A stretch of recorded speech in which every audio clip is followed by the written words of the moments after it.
Hoy vamos a hablar de qué pasa en mis riñones cuando soy diabético. Podemos decir de forma general que existen dos tipos de diabetes. La diabetes tipo 1, también llamada insulino dependiente porque se trata siempre con insulina y es la que aparece a edades jóvenes, y la diabetes tipo 2, llamada también no insulino dependiente o del adulto porque se presenta a edades más avanzadas, porque inicialmente se suele controlar con pastillas, pero que no infrecuentemente finalmente acaban también precisando insulina. Es importante decir que este tipo de diabetes del adulto es la que se asocia con la obesidad y el síndrome metabólico y que desgraciadamente ya se ha empezado a describir en niños y en adolescentes por el sobrepeso y la obesidad.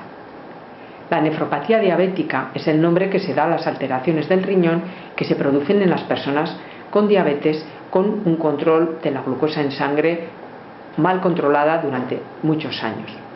Podemos decir que las complicaciones crónicas de la diabetes mellitus a nivel general, por un lado sería la arteriosclerosis generalizada, que afecta fundamentalmente al cerebro, al corazón y a la circulación de las piernas, la pérdida de vista llamada también retinopatía, los cambios en la función del sistema nervioso llamado polineuropatía y la alteración en la función renal llamada nefropatía diabética.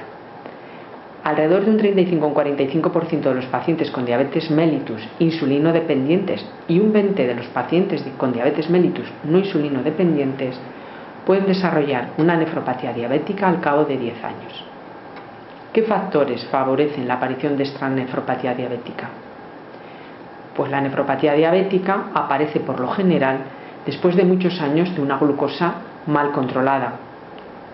Cuando los niveles de glucosa están mantenidamente por encima de los 180 miligramos decilitro, se producen unas alteraciones en la pared de los filtros de los riñones, que hemos llamado glomérulos, y las células de esta pared se llaman podocitos, que da lugar a que estos podocitos se alteren y permitan el paso de las proteínas, concretamente de la albúmina, a la orina, que en condiciones normales no suele aparecer.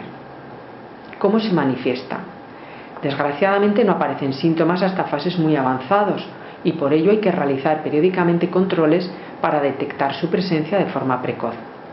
La evolución de las distintas fases se conoce mucho mejor en la llamada diabetes tipo 1 que en la diabetes tipo 2, pero a efectos prácticos podríamos decir que tienen una evolución similar.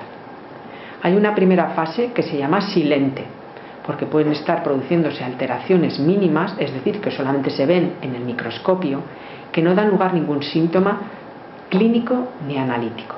La primera manifestación de que se está desarrollando una nefropatía diabética es la aparición en orina de albúmina. Es lo que llamamos la microalbuminuria, y que es cuando esta está en orina por encima de los 30 miligramos al día.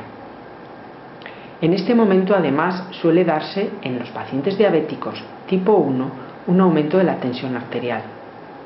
Esta fase es muy importante porque si se detecta de forma precoz, se pueden poner medidas recomendadas, que ahora comentaré, que pueden detener su evolución a fases más avanzadas o incluso se puede conseguir retroceder a una fase anterior.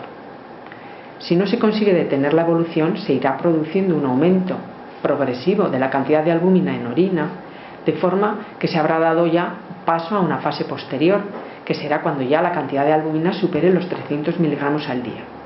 El siguiente paso ya es el aumento de las cifras de urea y creatinina y la aparición de insuficiencia renal. Una vez que los riñones empiezan a no funcionar bien, la función renal irá empeorando con el tiempo a una velocidad que dependerá de varios factores, sobre los que sí podremos intervenir. ¿Y cuáles son estos factores para alentecer la nefropatía diabética?